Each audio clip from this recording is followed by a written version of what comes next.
Bonjour à tous, bienvenue sur le webinaire Jeudi de la recherche paramédicale, présenté par le réseau Recherche et Innovation paramédicale du GRC Grand Ouest.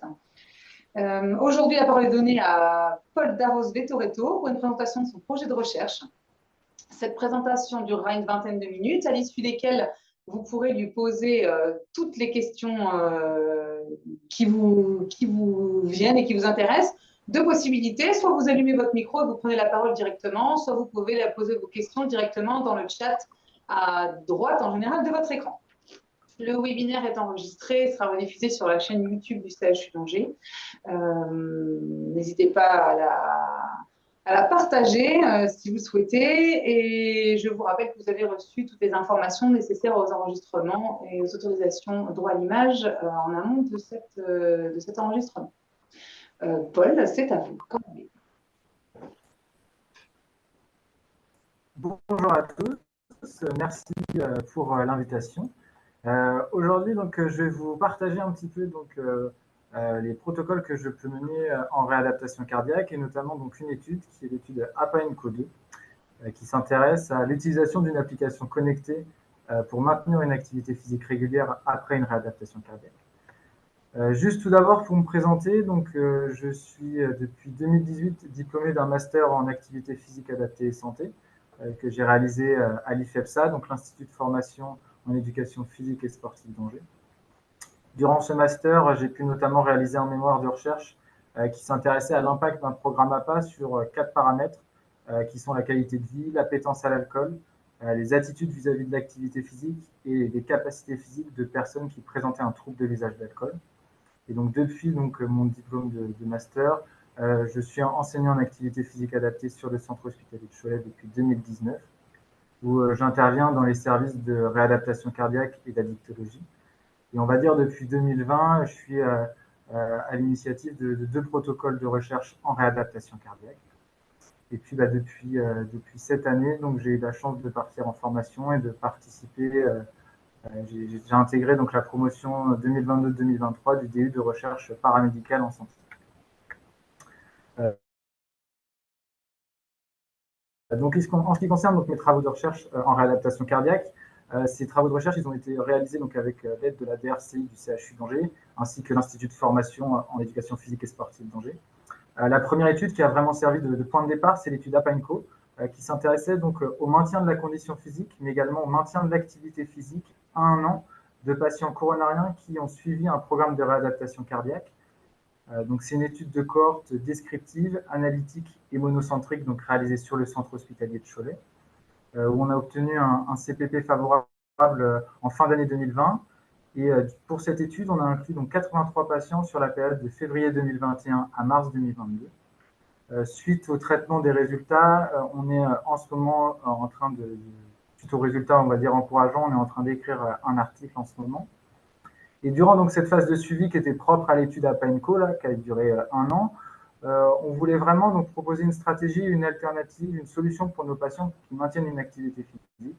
Et donc, durant l'étude APAENCO, on a construit l'étude APAENCO2, que je vais vous présenter par la suite, comme je vous disais tout à l'heure, qui s'intéressait à l'application connectée pour maintenir une activité physique régulière à distance de la réadaptation cardiaque. Cette étude APAENCO2, elle a obtenu un CPV favorable en octobre 2022 et on a pu débuter dès janvier 2023. Et donc, c'est une étude interventionnelle contrôlée, randomisée et encore une fois monocentrique sur le centre hospitalier de Cholet. En ce qui concerne le point de départ, tous les patients que nous on va accueillir en réadaptation cardiaque, ils vont à peu près avoir le même parcours de soins. Donc il y a la première phase qui va être l'incident cardio, l'incident cardiaque, où les patients vont être hospitalisés dans les unités ou les services de cardiologie. Pour un certain nombre de patients, il y a la réadaptation cardiaque qui va être proposée. La réadaptation cardiaque, c'est un programme pluridisciplinaire avec différents professionnels, donc évidemment des cardiologues, infirmières, enseignants APA, kinés, diététiciennes, ergo, psychologues, tabacologues, etc. Et donc, durant ce programme, ça va être une période d'apprentissage pour le patient. La réadaptation cardiaque, elle va s'articuler autour de 3 axes, 3 piliers qui sont l'optimisation du traitement médicamenteux, le réentraînement à l'effort et puis l'éducation thérapeutique du patient. Donc, durant les stages, l'objectif pour les patients, c'est de pouvoir maintenir tout ce qu'ils ont pu apprendre durant le stage, durant cette phase 3 qui va être le retour à la vie normale et qui correspond à la phase de post-réadaptation cardiaque. En ce qui concerne donc les pathologies qu'on accueille durant la réadaptation cardiaque, les principales pathologies, c'est le syndrome coronarien aigu ou maladie coronarienne, et de l'autre côté l'insuffisance cardiaque, mais on accueille aussi des patients présentant des valvulopathies, des patients présentant des pathologies congénitales. Et donc,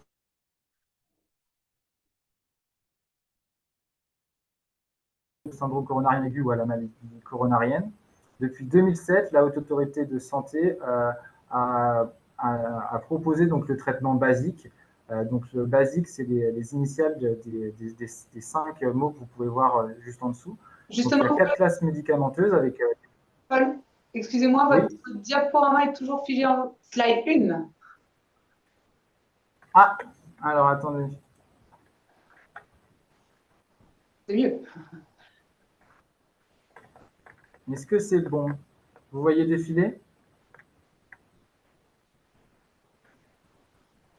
Là, je suis sur la slide 5 maintenant. Ouais, ok, c'est bon. Donc du coup, je vous disais donc le traitement basique avec les 4 classes médicamenteuses, donc les bêta-bloquants, les antiagrégants plaquettaires, les statines, les inhibiteurs de l'enzyme de conversion. Et donc en C, on a le contrôle des facteurs de risque cardiovasculaire avec notamment comme pilier la pratique d'une activité physique régulière. En ce qui concerne donc l'insuffisance cardiaque, depuis 2020, la Société française de cardiologie, elle a soumis 4 règles de vie donc pour les patients insuffisants cardiaques et on les appelle les règles EPON. Donc le E correspond à la pratique de l'exercice, d'une activité physique régulière, le P, la prise de poids, le O, l'observance au traitement médicamenteux, et le N, le fait d'adopter donc une alimentation pauvre en sel. Pourquoi moi ce qui m'a intéressé c'est la phase 3 ou la phase post-réadaptation cardiaque. Donc en tant qu'enseignant APA, dans notre métier, il y a une des prérogatives qui justement est d'accompagner les patients sur une pratique d'activité physique régulière au long cours. Et donc on sait que dans la phase 3, donc la phase de post-réadaptation cardiaque, la maladie et l'évolution de cette dernière, elle va être conditionnée par l'observance des règles hygiéno-diététiques. Donc dans ces règles, il y a effectivement l'observance au traitement médicamenteux, le fait de limiter son exposition par exemple à l'alcool, au tabac, le fait d'adopter une activité physique régulière, d'avoir une alimentation équilibrée. Et on sait que l'activité physique régulière au long cours, pour des patients qui sont coronariens, ça stabilise la maladie et ça prévient le risque de récidive. Nous, donc, dans le cadre de la réadaptation cardiaque, il y avait une consultation réalisée en routine par nos infirmières à distance du stage. Et donc, depuis 2015, un des constats que nos 2 infirmières pouvaient nous partager, c'était qu'en fait, il y avait une grosse proportion et un gros pourcentage de patients qui ne maintenaient pas une activité physique régulière après la réadaptation. À 6 mois, elle l'estimait à peu près à 40%. Donc nous, on a voulu, à partir de ce constat, vérifier si c'était propre au centre hospitalier ou s'il y avait également des données dans la littérature. Donc il faut savoir que pour s'intéresser, pour évaluer donc, le maintien de l'activité physique, il y a vraiment 2 manières de faire. Soit évaluer donc, par questionnaire, qui est une méthode plus subjective. Et donc dans la littérature, on a retrouvé par exemple à 1 an de la réadaptation cardiaque entre 30 et 37% des patients qui soit atteignaient les recommandations en termes d'activité physique, soit qui pratiquaient une activité 3 fois par semaine. Et en ce qui concerne donc la méthode qui est considérée comme la plus objective, donc la mesure par accélérométrie, il y a une étude qui avait vraiment utilisé cette technique pour évaluer le maintien de l'activité physique. Et de manière très précoce, on se rendait compte que donc 46% des patients étaient déjà considérés comme sédentaires après la réadaptation cardiaque et le pourcentage augmentait à 60% à 1 an de la réadaptation cardiaque. Donc on voit que ce n'était pas un phénomène isolé au centre hospitalier de Cholem et que dans la littérature scientifique, c'était également un constat qui était partagé. Dans Excuse-moi, la littérature pardon, également, excuse-moi, on voit toujours pas les slides défiler, ouais. alors c'est bizarre parce que du coup, est-ce que là c'est bon ou pas? Euh, ouais, je crois, mais je pense qu'il y a... En fait, ça clique. Je ne sais pas si quand vous cliquez, Paul, ça défile bien. En fait, on les voit nous défiler, mais pas forcément au moment où vous le faites, visiblement.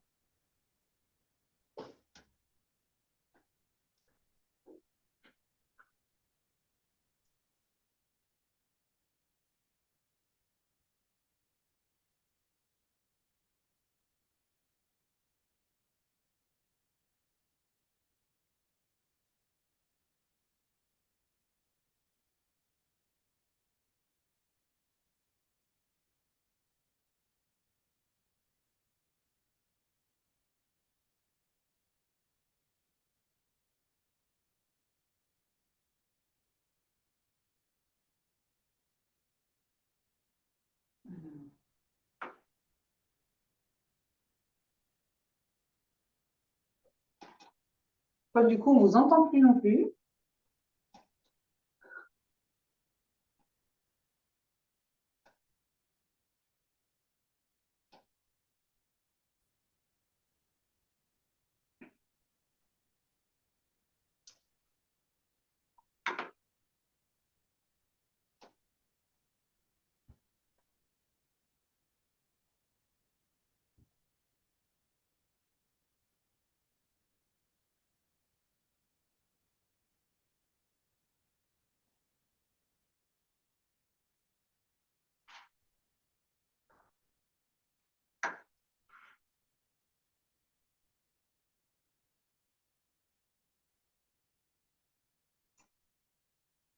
Paul, je ne sais pas si vous m'entendez, on a un petit souci son et image.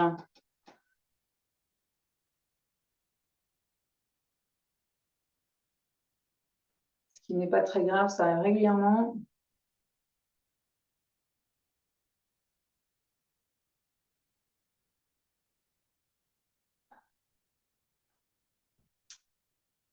Alors, on recommence.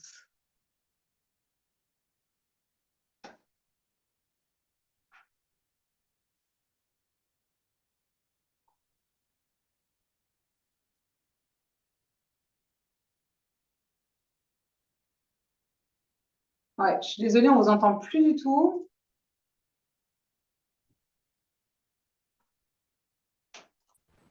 Est-ce que c'est mieux là? Là, c'est beaucoup mieux. Ok. Donc, Et au niveau du partage? au niveau du partage, en fait, on voit bien votre écran. On a un problème quand les slides défilent. D'accord. En fait, quand vous les faites circuler, je ne sais pas si c'est que vous utilisez votre clavier, votre souris, mais en fait, ça ne passe pas d'une diapo à l'autre. Donc, on perd. Voilà. C'est pour ça que régulièrement, on vous interpelle parce que. Ok, bah, je vais essayer de voir en même temps. Donc là, j'étais donc vraiment sur les solutions avec justement deux solutions et deux stratégies qui ont pu être proposées donc dans la littérature. La première, donc, c'est les réinterventions, le fait de faire revenir les patients dans les structures. Et la deuxième stratégie, donc, c'est le coaching téléphonique ou les interventions téléphoniques. Ces stratégies, elles s'avèrent efficaces dans les études qui ont pu les mettre en place, mais elles sont actuellement très difficiles à mettre en place, notamment d'un point de vue disponibilité des locaux, ou même ça reste quand même assez chronophage pour les professionnels. À notre connaissance, il n'y a aucune réadaptation cardiaque qui propose donc ces deux solutions. Dans d'autres études, il y a les applications connectées qui ont fait vraiment leur preuve. Pour la population que nous on accueille, donc les patients coronariens, les applications connectées, elles ont permis donc d'améliorer l'observance au traitement médicamenteux. Et si on s'intéresse plus particulièrement aux applications connectées qui servent justement dans le suivi en termes d'activité physique, bah, dans la population générale, on sait que ces applications, elles ont permis d'augmenter le temps d'activité physique quotidien. Il y avait même une expertise donc, collective de l'INSERM qui allait dans ce sens et qui justement incitait donc, les chercheurs à promouvoir donc, des études qui évaluaient l'efficacité de ces nouvelles technologies après une réadaptation cardiaque afin de lutter à la fois contre l'inobservance et le non-respect des recommandations en termes d'activité physique. Donc nous, on s'est vraiment intéressé à ce côté justement application connectée. Et du coup, on a regardé un petit peu ce qui se faisait en termes d'applications de suivi dans la population générale. Maintenant, il en existe un certain nombre. Et donc, nous, quand on s'est intéressé donc, à cette alternative, il fallait qu'on définisse un cahier des charges pour l'intervention qu'on souhaitait réaliser. Donc, la première chose qu'on voulait, c'était une application gratuite qui laissait donc un choix très varié dans les activités physiques. On souhaitait également qu'il y ait un côté social et interactif entre les patients et les utilisateurs. Et puis, on souhaitait également proposer des défis collectifs durant lesquels les patients pouvaient participer directement à distance de la réadaptation cardiaque. Donc, une fois qu'on a un petit peu testé les différentes applications, on en a retenu une seule, donc, qui est l'application Strava. Donc, l'application Strava, donc, pour le patient, elle présente de nombreux avantages et elle répondait donc, au cahier des charges que nous, on avait pu définir. En ce qui concerne donc, les activités physiques, elle propose un choix assez varié. Donc, le patient peut sélectionner 30 activités physiques qu'il peut enregistrer soit en direct avec l'aide de son GPS, soit après la séance directement a posteriori en mode manuel. Pour le côté social et interactif, eh ben, les patients pouvaient les intégrer directement sur un groupe restreint d'utilisateurs Et puis après, les patients pouvaient réaliser des interactions directement avec les patients du groupe. Nous, on pouvait également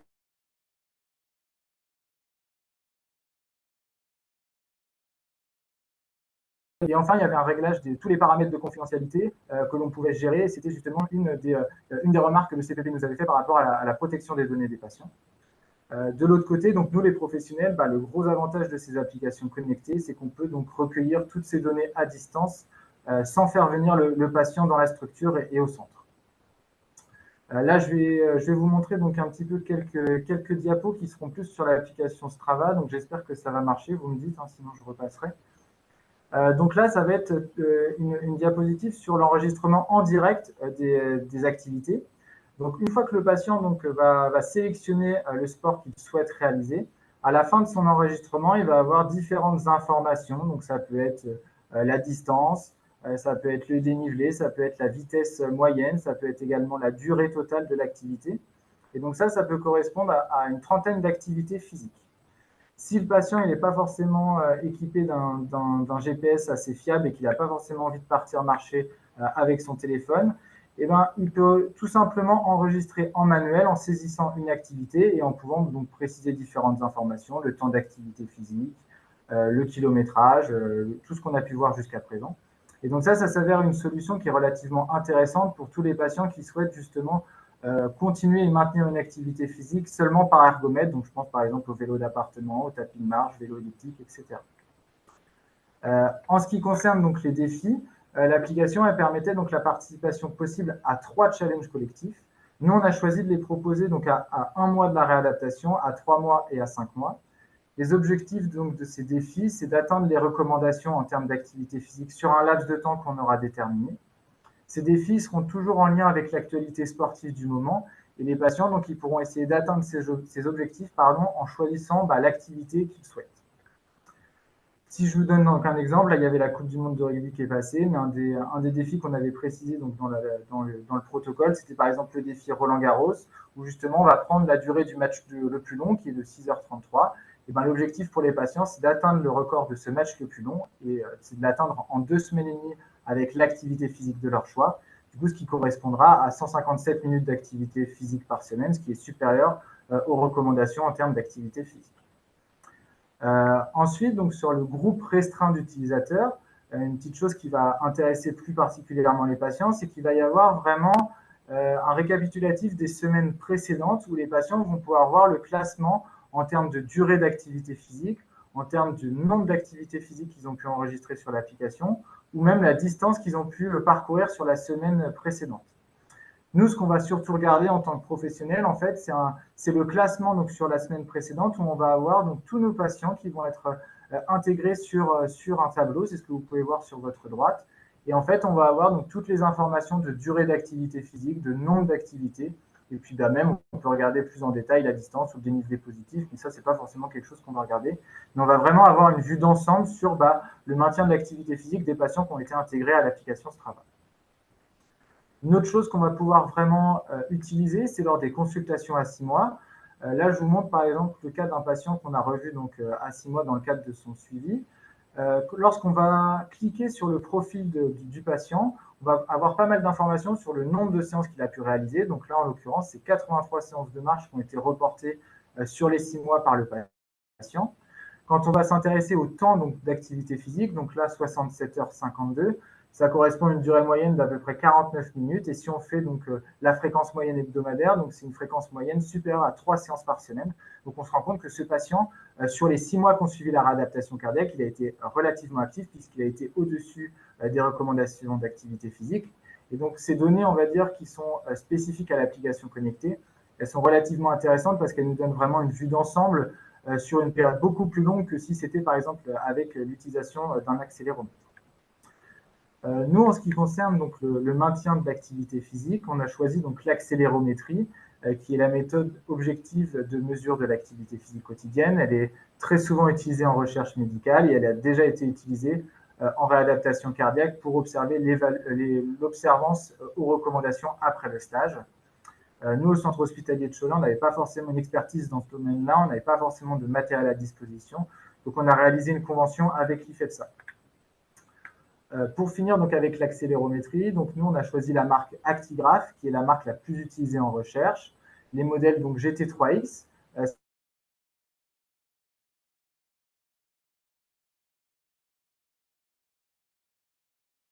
c'est de l'activité physique. Au niveau du port et du public qui va pouvoir porter ces accéléromètres, on a des équations qui sont validées donc pour un accéléromètre porté à la hanche et pour des tranches d'âge, donc personnes adultes et personnes âgées, donc qui correspondent vraiment aux tranches d'âge que nous pouvons avoir en réadaptation cardiaque. Et au niveau de la durée de port, la durée de port optimale est une durée de 7 jours pour l'accéléromètre. Sur cette diapositive, vous pouvez voir justement donc l'accéléromètre qui est porté donc sur le mannequin avec le capteur qui est mis au niveau de la ceinture directement au niveau de la hanche. L'accéléromètre va nous donner donc des informations au niveau de l'intensité de l'exercice et de l'activité physique. Et cette unité de mesure, ce sera donc la métabolique équivalente of STAS, que les MET. Et pour le respect donc des recommandations qui nous intéressent vraiment particulièrement dans cette étude, vu que ce sera notre objectif principal, le respect des recommandations sera atteint lorsque les recommandations dépasseront 450 mètres minutes par semaine si le patient a porté l'accéléromètre pendant 7 jours valides. S'il n'y a pas les 7 jours valides, on ira voir sur chaque jour en moyenne si le patient atteint 64,3 mètres minutes par jour. Notre hypothèse, c'est donc le fait en se fondant sur les données de la littérature, on sait qu'il y a déjà un pourcentage de 50% des patients qui ne respectent pas les recos à 6 mois à la fin de la réadaptation cardiaque. Nous, on souhaite mettre en évidence une augmentation de 20% qui serait considérée comme significative, donc sur un pourcentage de 70% de patients qui respectent les recommandations. Donc, on a réalisé donc un calcul d'effectifs avec un risque alpha de 5%, une puissance de 80%. On a tenu compte donc des patients non évaluables ou perdus de vue qu'on a estimé à 10%.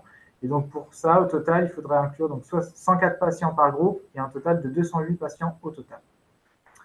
Notre objectif principal, c'est donc de montrer cette augmentation du pourcentage de patients qui respectent les recos à 6 mois de la réadaptation cardiaque. On évalue donc ces recommandations par accéléromètre. Et ce qu'on souhaite voir, c'est que les patients qui utilisent l'application ont un meilleur pourcentage de respect aux recommandations par rapport aux groupes qui bénéficient de la prise en charge classique.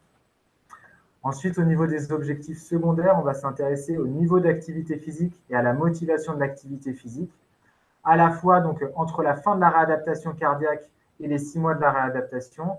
On va regarder donc l'évolution au sein de chaque groupe à l'aide de questionnaires. Donc, ce sera les questionnaires IPAC et EMAPS qui sont validés scientifiquement. Mais on va également regarder la différence au niveau des scores de niveau d'activité physique et de motivation à l'activité physique entre les deux groupes à 6 mois de la réadaptation cardiaque.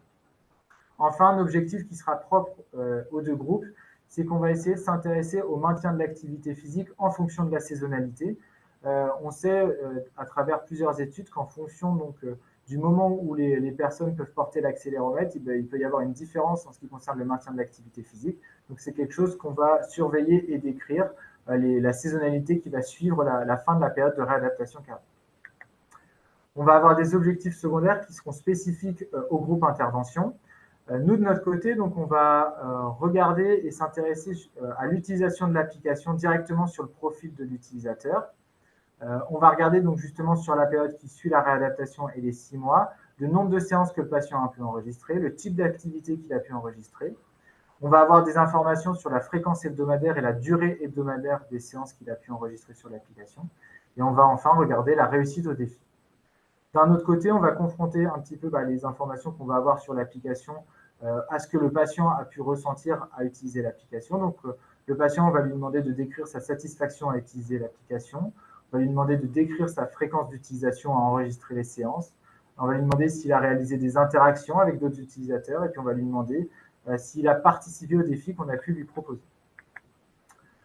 Enfin, donc, après la consultation donc, réalisée en routine à 6 mois, pour les patients qui ont pu bénéficier de l'application connectée, on va regarder si, sans aucune interaction de notre part, les patients continuent d'utiliser l'application à distance de la réadaptation et de la consultation, puisqu'on va regarder à 12 et 18 mois le nombre de séances et le type d'activité enregistrée, et puis encore une fois, la fréquence hebdomadaire et la durée hebdomadaire de séances enregistrées sur l'application. Ça nous permettra de savoir si ça a été une solution qui a pu être adoptée en routine par nos patients. Au niveau des critères d'inclusion, on souhaite donc intégrer tout patient qui participe à un programme de réadaptation cardiaque sur le centre hospitalier de Cholet.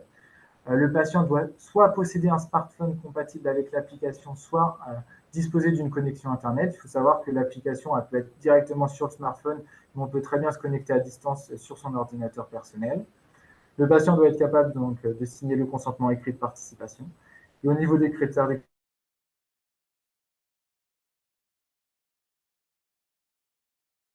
d'exprimer son consentement. On a également ajouté un petit item sur les patients qui pouvaient être inclus dans un autre protocole de recherche et qui pouvaient influencer donc, le critère de jugement qui était spécifique à l'étude. En ce qui concerne le déroulement, donc, nous, ça va surtout être sur la dernière semaine de réadaptation cardiaque. On va présenter l'étude au patient, on va obtenir l'accord et le consentement du patient.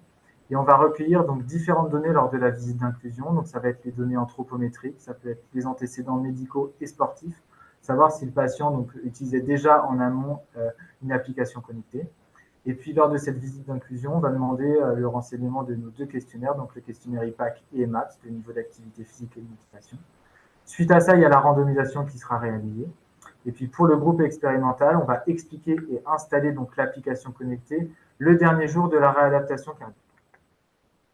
Lors de la phase de suivi, durant les 6 mois qui succèdent la fin de la réadaptation cardiaque, le groupe témoin donc, va avoir un suivi classique, tandis que le groupe expérimental, on va s'engager donc à créer et leur envoyer des défis collectifs à 1 mois, à 3 mois et à 5 mois. Il y aura un petit peu de logistique de notre côté, puisque 3 semaines avant la consultation, on va les appeler pour savoir justement si le rendez-vous est toujours OK pour les patients. Et on va surtout convenir avec le patient une date pour pouvoir installer l'accéléromètre en amont de cette consultation. Si le patient ne veut pas se rendre dans la structure, on va prévoir l'envoi de l'accéléromètre directement par voie postale.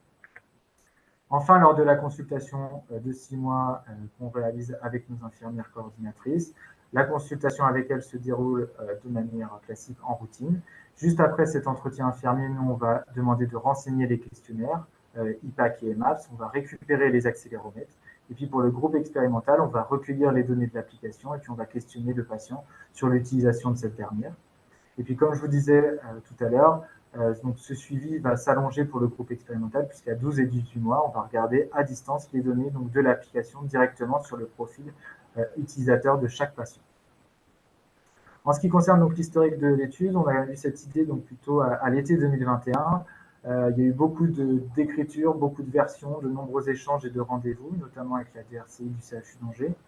On a eu la validation du CPP à l'octobre 2022, ce qui nous a permis donc, de définir les missions de chacun, notamment des attachés de recherche clinique, des infirmières coordinatrices, des enseignants APA.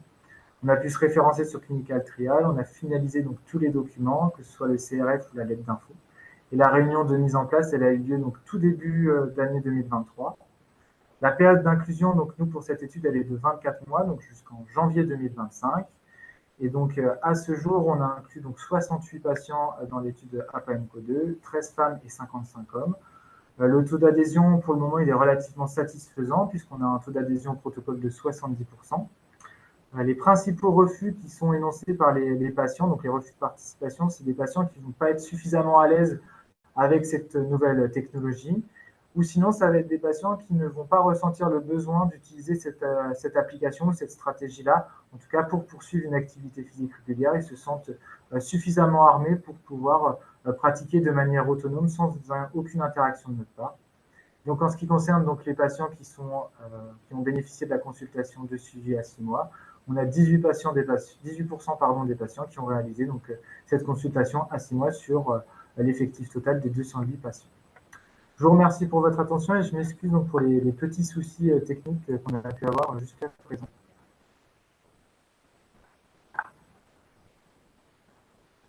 Merci beaucoup, Paul. Et c'est surtout pour vous que ça a dû être un petit peu désagréable en cours de présentation. Donc, on vous remercie pour votre adaptabilité.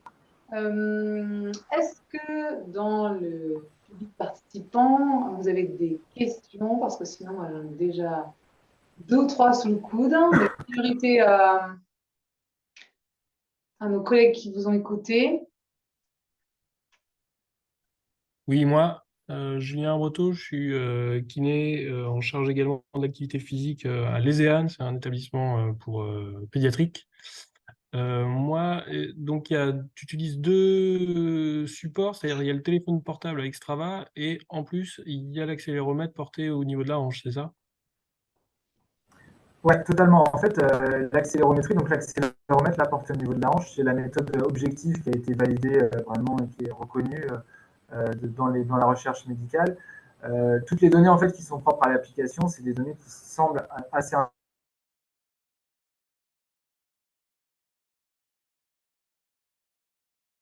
le temps de port d'un accéléromètre, des données qu'on va pouvoir obtenir avec l'accéléromètre. Ok, d'accord. Et il les porte pendant la durée de l'expérimentation? Ou alors justement, tu disais il les portait une semaine et puis après il faut... Ouais, donc la durée de port vraiment recommandée, c'est une semaine. Donc nous, en fait, ils vont porter l'accéléromètre sur la semaine qui précède la visite de routine à 6 mois. Donc Ok. Ah oui. on se rend compte que du coup, à la fois en couplant les données qu'on peut avoir sur l'application Strava et les données qu'on va pouvoir obtenir sur l'accéléromètre, ça va nous donner vraiment des informations très globales et très objectives sur le suivi de l'activité physique à distance. Ok, très bien. Merci.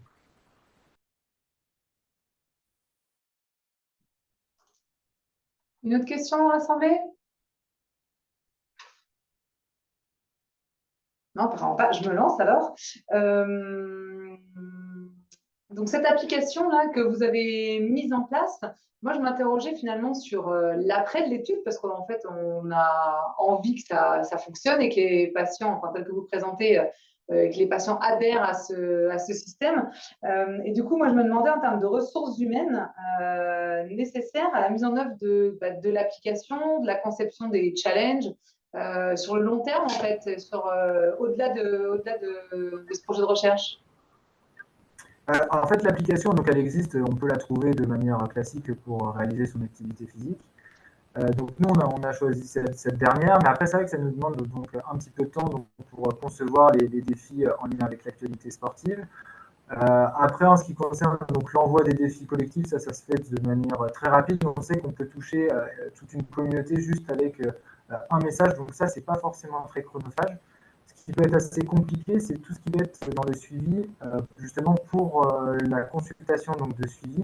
Le fait d'aller récupérer l'accéléromètre, nos attachés de recherche clinique doivent passer parfois un temps assez important pour contacter les patients, pour convenir ensemble donc d'une venue soit à l'hôpital, soit d'un envoi directement au domicile du patient. Donc ça, c'est ce qui est le plus compliqué, c'est vraiment, on va dire, le suivi au niveau des accéléromètres, qui soit bien revenu à temps. Donc ouais, ça, c'est un petit peu plus long. Et du coup, c'était vraiment une implication donc à la fois de l'équipe de réadaptation cardiaque, mais également donc, de l'unité de recherche clinique du centre hospitalier. Oui, c'est ça. Donc, un travail collaboratif et Ouais, totalement, acteur totalement. de Ouais. recherche vraiment important. S'il n'y a pas d'autres questions, je me permets d'enchaîner. Je me demandais si, dans le cadre de la construction de votre projet, vous aviez inclus des patients partenaires. Alors, les collègues chercheurs paramédicaux qui nous écoutent nous en entendent parler depuis plusieurs webinaires, puisque c'est vraiment une thématique qui prend de l'ampleur et l'implication finalement des patients partenaires au sens, depuis le début de la construction des projets de recherche, pour avoir une expertise et en tout cas un appui de l'intérêt porté au projet vraiment est de plus en plus marqué. Et donc, je me demande si vous aviez pu en inclure dans votre projet et si oui, à quelles étapes et du coup, comment ça s'était passé.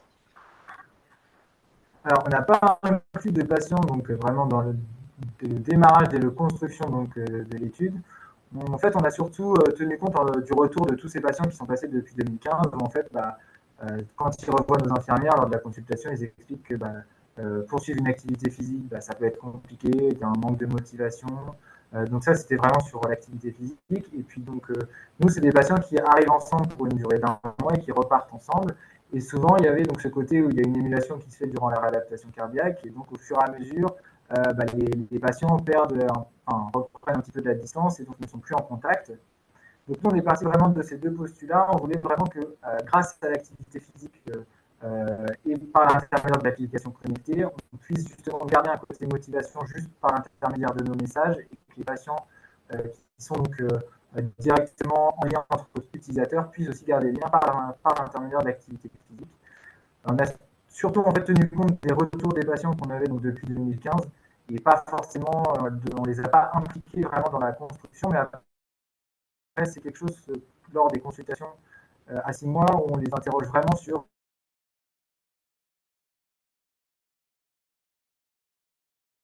pour essayer d'avoir des axes d'amélioration justement par rapport à cette solution qui est assez innovante et n'a pas forcément trop d'infos pour le moment.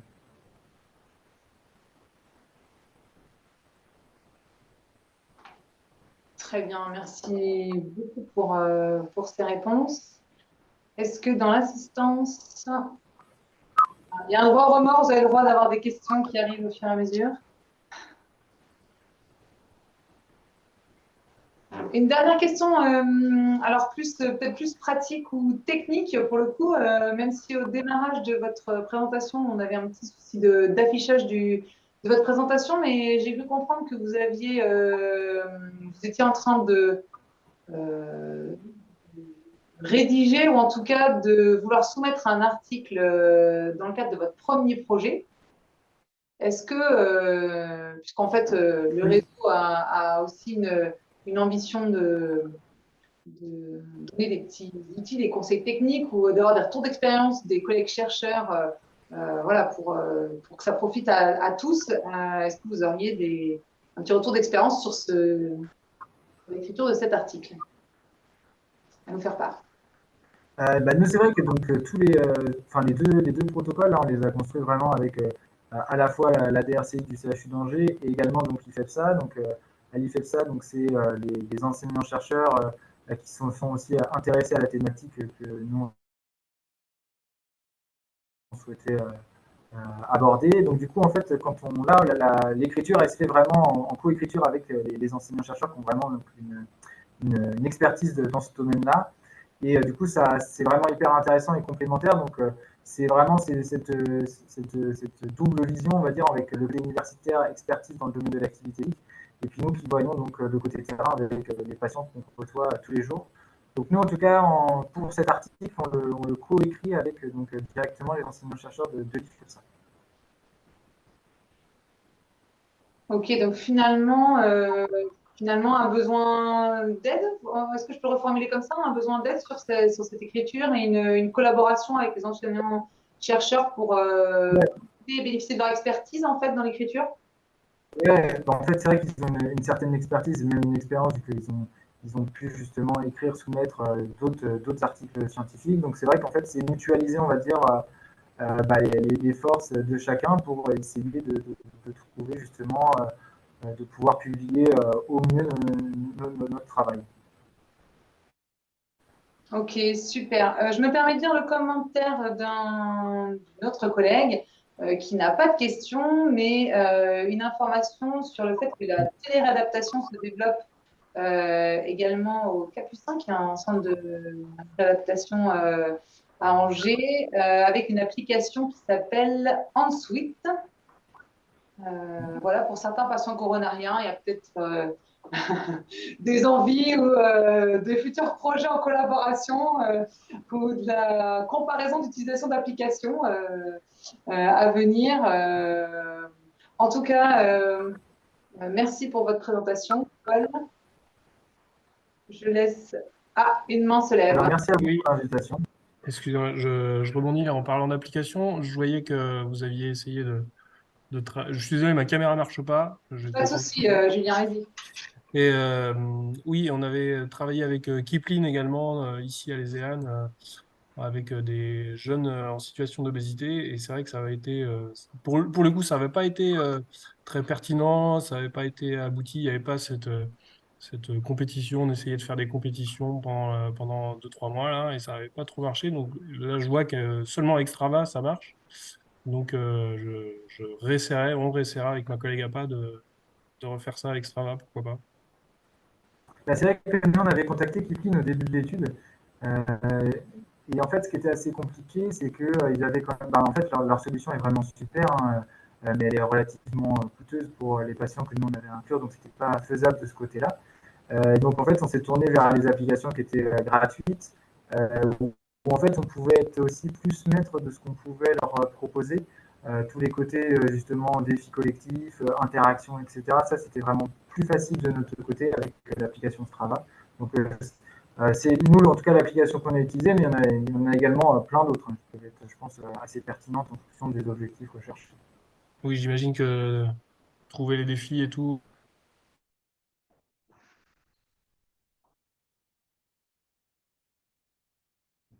forcément, ça doit être chronophage, quoi. Ouais, ouais, ça peut. Ok, Ouais. merci.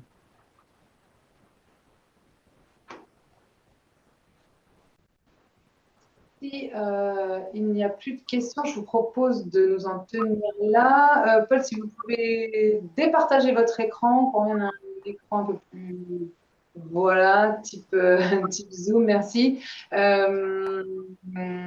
Peut-être rappeler quand même que vous retrouverez cet enregistrement sur le blog de la recherche paramédicale. N'hésitez pas à le diffuser. Que si vous avez besoin de contacter Paul, vous pouvez également le faire via le réseau eCares, puisque Paul est référencé sur ce site et que si vous ne l'êtes pas vous-même, vous avez le droit et tout intérêt à vous connecter. N'hésitez pas à le faire du coup. Je vais remercier tous les participants pour leur patience vis-à-vis des petits problèmes techniques et les aléas qui sont liés à Zoom et on s'en excuse. Un grand merci à Paul pour son adaptabilité et cette présentation riche encore une fois et qu'on espère voilà, fructueuse pour lui et en termes de résultats.